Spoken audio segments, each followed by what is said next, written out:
Hello friends, आता आपण इथे चिकन रस्सा बनवत आहोत. त्यासाठी हे साहित्य घेतलं आहे. सुकं खोबरं, अद्रक, लसूण आणि कोथिंबीर. हे वाटून घ्यायचं.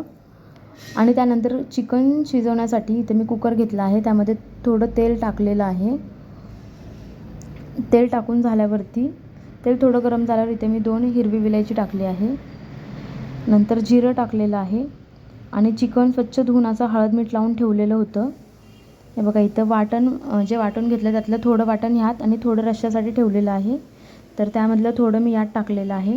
व्यवस्थित असं तेलामध्ये हे वाटण परतून घ्यायचं. थोडं पाणी मी ॲड केलेलं आहे, कारण ते खाली लागत होतं. लास्टला इथे मी चिकन टाकलेलं आहे आणि चिकन चांगलं असं त्या मसाल्यामध्ये परतून घ्यायचं.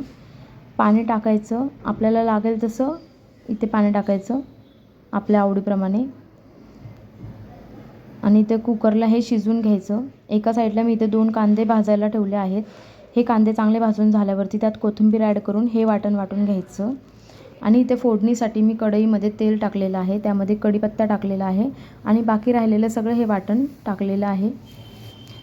आणि इथे मी आपले जे घरातले मसाले आहेत, जसं की कांदा मसाला, लाल तिखट, इथे मी कांदा मसाला टाकला आहे, लाल तिखट आणि चिकन मसाला, लजीज बिर्याणी मसाला, असे मसाले ॲड करून हे चांगलं परतून घेतलेलं आहे तेलामध्ये.